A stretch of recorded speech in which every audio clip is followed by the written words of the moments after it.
একটি চক্র কেন জানি একটি অর্থ নিয়ে থাকছে, এবং আমরা সাধারণ জনগণ এমনকি আমি নিজেও জানতাম এই টাকাটা সরকারি খাতে নেওয়া হয় এবং এটি দলিল লেখার জন্যই নেওয়া হয়ে থাকে। কিন্তু পরে আমি এটা জানলাম যে আসলে এই টাকাটা সরকারি কোনো খাতে যায় না, এবং এমনকি এই অঙ্কটা অনেক বড় অঙ্কেরও অর্থ তারা নিয়ে থাকে।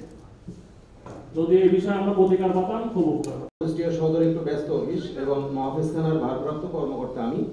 তো কুষ্টিয়া সদরের ভারপ্রাপ্ত কর্মকর্তা হিসেবে রেকর্ড রুম থেকে প্রতিদিন প্রায় 200 থেকে 250 নকল, সপ্তাহে প্রায় 600 থেকে 700 নকলের মতো যায়। এখন ওনার অভিযোগটা আসলে স্পেসিফিক আমি অবগত না যে উনি কেন এটা হয়েছে, ওনার নকলের ক্ষেত্রে কি হয়েছে এবং কে অতিরিক্ত টাকা নিয়েছে, আমি স্যার সেটা অবগত না, আমি ঠিক বলতে পারবো না বিষয়টা না জেনে। যদি দলিল লেখক বা দলিল লেখক সমিতির নামে কোনো অতিরিক্ত চাঁদা, অতিরিক্ত অর্থ দাবি করে, আমি অবগত হওয়া মাত্র ব্যবস্থা নেব স্যার। আমাদের মাননীয় কমিশনার বলে দিয়েছেন যদি আমরা আগামী 1 বছর পরে কুষ্টিয়াকে দুর্নীতিমুক্ত হিসেবে একটি সাইনবোর্ড টানাতে পারি তাহলে ওনারা খুশি হবেন। আমি যতদূর জানি বাংলাদেশে অনেক জায়গাতেই দুর্নীতি মুক্ত জেলা বা উপজেলা ঘোষণা করা হয়েছিল, সাইনবোর্ড করা হয়েছিল, কিন্তু বাস্তবে সেটি হয়নি। এখনো জুলাই আগস্টে যে ঘটনা ঘটেছে সেই ঘটনা যদি না ঘটতো, সেই অভ্যুত্থান যদি না হতো, বিপ্লব যদি না হতো, আজকে আমরা এখানে অনেকেই এই মঞ্চে উপবিষ্ট থাকতাম না।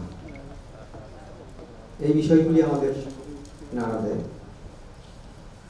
জুলাই অভ্যুত্থান হয়েছে একটি মিথস্ক্রিয়ার মধ্যে। সেই মিথস্ক্রিয়ার স্পিরিট আমরা এখন অনেকে মিস ইন্টারপ্রেট করি। এখনো আমরা নিজেদেরকে জাস্টিফাই করার চেষ্টা করি যে হ্যাঁ আমি ঠিক আছে, আমার দপ্তর ঠিক আছে, অনেকেই করি, এবং এই জাস্টিফাই করার জন্যে অনেকে এখনো আমাদের কাছে অভিযোগ করতে ভয় পায়।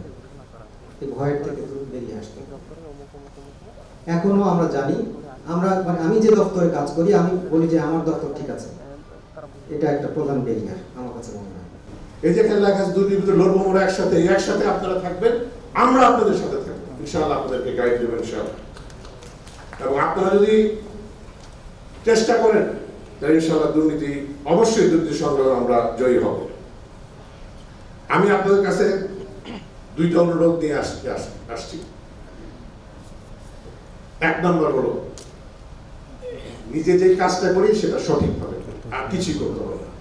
আমি কোথাও গেলাম কোনো সেবা গ্রহণের জন্য, একটা লাইনে দাঁড়ানোর কথা, আমি 100 টাকা ঘুষ দিয়ে লাইনটা ভেঙে শর্টকাট করবেন না, একটু কষ্ট করে নিজে যা করার হচ্ছে ওইটুকু সঠিক কাজটা করেন। আর 2 নম্বর হচ্ছে ঘুষ দিবেন না, ঘুষ দিবেন না, ঘুষ দিবেন না। আমি কিন্তু আপনাদেরকে দাবি করতেছি না যে আমাদের বাচ্চারা যে রক্ত দিয়ে গেছে, জীবন দিয়ে গেছে, আপনাদের জীবন দেন, রক্ত দেন, এত বড় দাবি করবো না। আমি শুধু বলবো যে ঘুষ দিবেন না। বাচ্চারা আমাদেরকে প্রতিবাদ করতে শিখায় গেছে, কিভাবে প্রতিবাদ করতে হয়, নিরস্ত্র হয়ে বুক পেতে দিয়েছে তারা গুলির সামনে। আপনাদের এত কিছু করতে হবে, শুধু ঘুষ দেবেন না, ঘুষের বিরুদ্ধে প্রতিবাদী হন। ঘুষ দাতাকে ঘুষ চাইলে চিৎকার করে উঠুন, ভিডিও করুন, অডিও রেকর্ড করুন, আমাদের 106 এ ফোন করুন, আমাদের জেলা প্রশাসনের কাছে কমপ্লেইন করুন। কখনো ছেড়ে দেবেন না ঘুষ দাতাকে।